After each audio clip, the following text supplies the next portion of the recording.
जिंदाबाद, इनकलाब जिंदाबाद, जिंदाबाद जिंदाबाद। 10 सूत्री मांग लेकर रहेंगे, लेकर रहेंगे। हमारी मांगे पूरी हो हमारी मांगे। नमस्कार, मैं अमलेश पांडे, आप देख रहे हैं केपी न्यूज। मैं अभी जिला मुख्यालय में हूं, जहां की धरना का दौर लगता है प्रारंभ हो चुका है।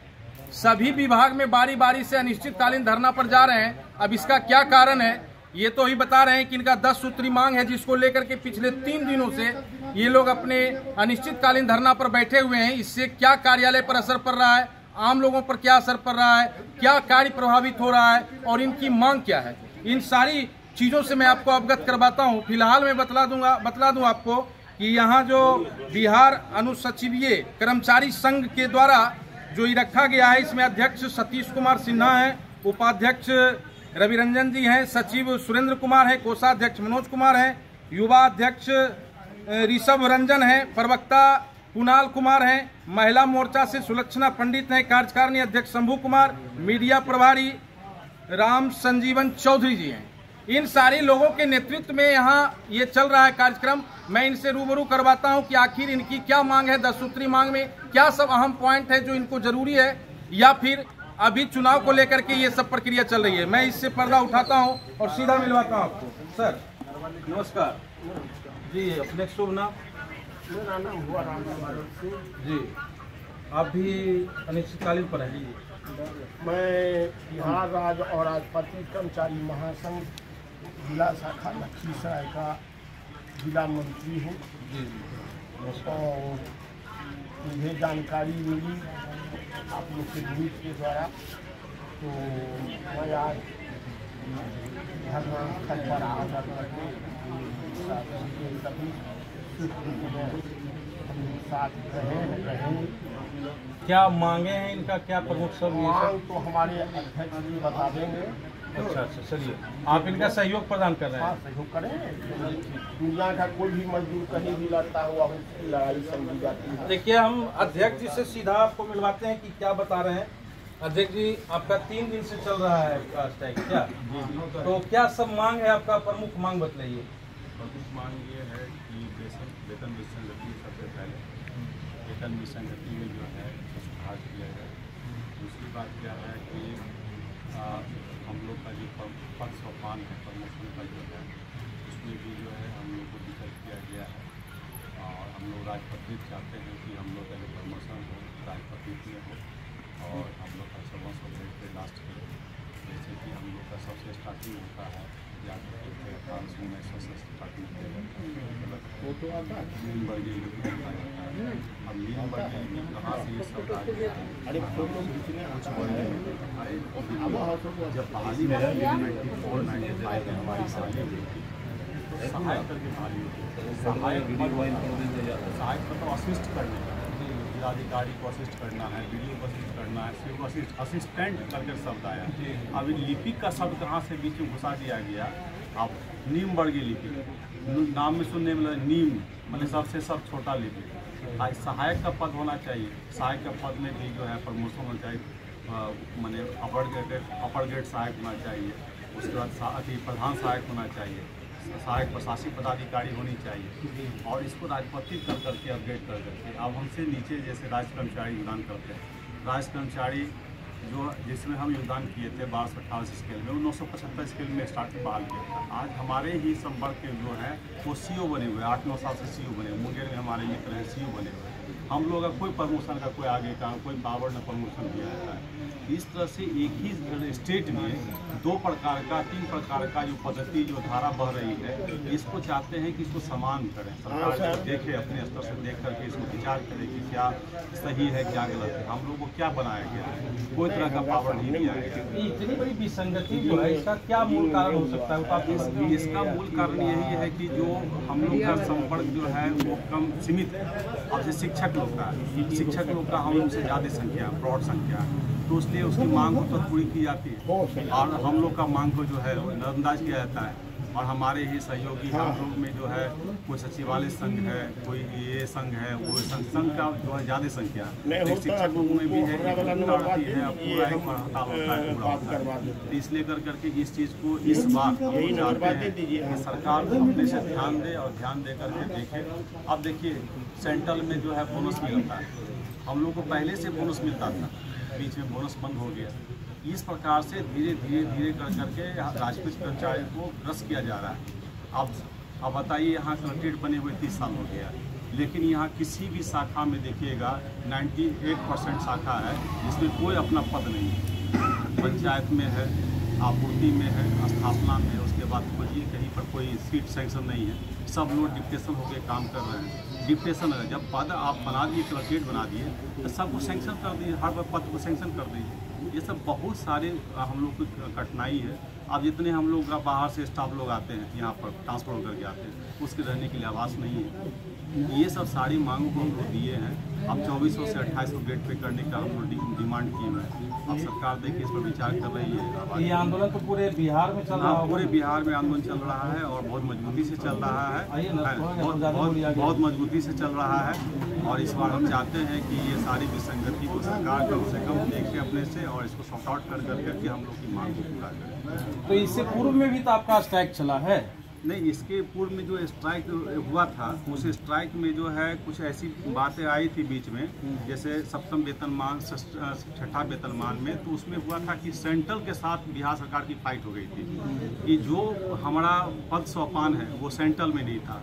अब सेंट्रल में नहीं रहने के कारण जो है सेंट्रल बोला कि कैसे इसको एडजस्ट करेंगे, कैसे इसको हम अपना गुण निर्धारण करेंगे, वेतन निर्धारण करेंगे। तो दोनों बैठ कर करके तय किया गया कि भाई जो भी है हमारे यहाँ उसको यूडीसी, अब जैसे वहाँ सेंट्रल में भी जो है 30-50 का स्केल था सेंट्रल में, हम लोग के यहाँ वैसा स्केल नहीं था।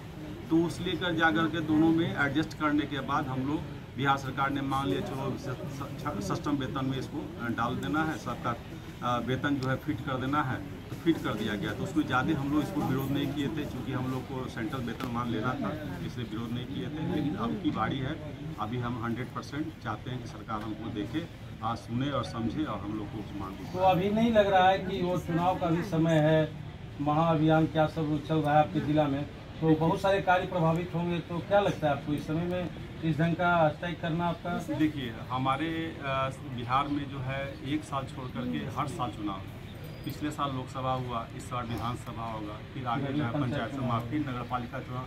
ये पंचायत इलेक्शन का दौर नहीं है, ये है कि अभी बात मांगने की है कि बिहार सरकार इसको देखे ढंग से कि आखिर विसंगति बार बार जो हम लोग बात उठाते हैं, बार बार ज्ञापन देते हैं, बार बार मिलते हैं, इस पर बिहार सरकार जो सोचे कि आखिर लोगों के साथ क्या तकलीफ है, क्या कठिनाई है। वो गार्जियन हमारे हैं, तो उनको सोचना चाहिए कि भाई इन लोगों को बार बार डिमांड किया जाता है। हम लोग को कोई ऐसा पद नहीं दिया जाता है जिसमें कोई भावड़ हो, जिसमें कुछ करने की बात हो। तो इस बार आप आर पार की मूड में है?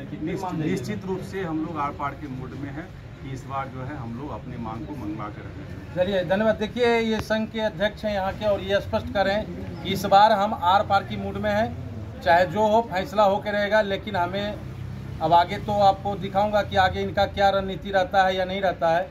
और मैं कुछ लोगों से मिलवाता हूँ। क्या नाम हुआ सर आपका? सागर मेहता। सागर मेहता, आप भी कुछ पद में हैं यहाँ? मैं भी यहाँ उच्च वर्गीय लिपि के पद पर कार्यरत हूँ। सबसे बड़ी बात है, आगे आइए, हमारे साथी आज पदाधिकारी के कुर्सी पर बैठ गए। जो हमारे साथ बहाल हुए जमुई में, जो कल कर्मचारी के पद पर आए, वो आज हमारे पदाधिकारी। इतनी बड़ी वेतन विसंगति, इतनी बड़ी प्रोन्नति का पद का नहीं होना, ये हमारे लिए और सरकार के लिए इसको ना देखना बिल्कुल ना समझी और भोलापन का कहानी है। हमारा कहीं भी पद किरानी से बढ़कर के दूसरा कोई पद ही नहीं सृजित किया गया। सहायक प्रशासनिक पदाधिकारी भी एक किरानी की तरह खट रहे हैं। अब भी प्रमोशन जो ये 23 में दिया गया, जबरन की प्रोन्नत कीजिए। एक कर्मचारी बहाल होता है, वो डीसीएलआर तक जाएंगे, मैंने बीपीएस का पद धारण करेंगे। वो वेतन स्केल 9 को छुए नहीं, और मेरा किरानी संवर्ग का पद जो है मात्र वेतन स्तर 6 तक ही सीमित रह जाएगा। ये कितनी बड़ी हम लोगों के साथ दुर्भावना सरकार ले रही है। ये तो सरकार क्या कारण है? क्या आपसे सरकार जाती कर रही है या आपसे दुश्मनी है सरकार को? अब दुश्मनी कह लीजिए या वैमनस्यता कह लीजिए, ये तो वैमनस्यता ही न हुई। निम्न वर्गीय लिपिक का पद सृजन किए, चलिए निम्न वर्गीय लिपिक का पद मान लेते हैं, उसी पद पर कर्मचारी को बहाल कर रहे थे।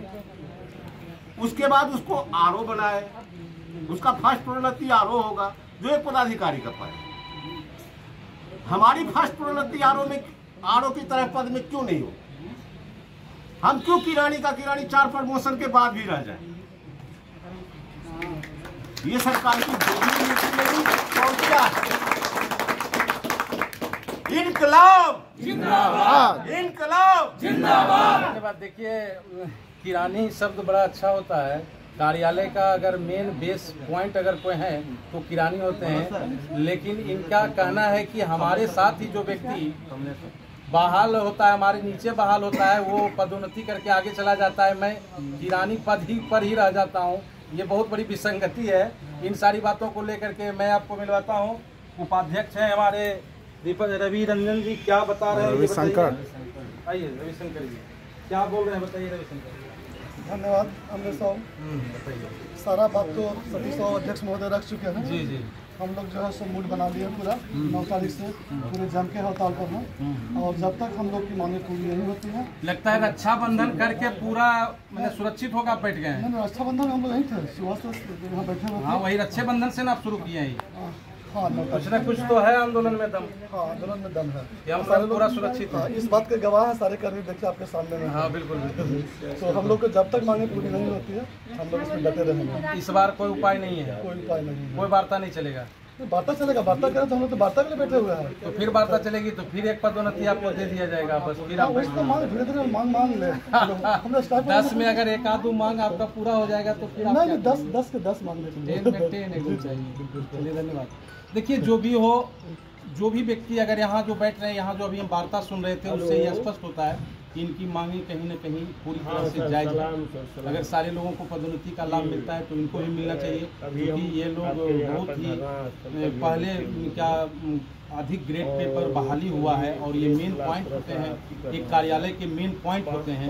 अगर इनको ही इस तरह से रखा जा रहा है तो ये सरकार की विसंगति है। सरकार को इस बात पर ध्यान देना चाहिए, लेकिन अभी ये स्ट्राइक पर बैठ गए तो जरूर सरकार भी इस पर सोचेगी। लेकिन हम यही कहना चाहेंगे कि अभी चुनाव का समय था, और इस चुनाव के समय में लगातार इस तरह से कर्मी का अनिश्चितकालीन हड़ताल पर जाना कहीं न कहीं खतरा की घंटी बज रही है। धन्यवाद।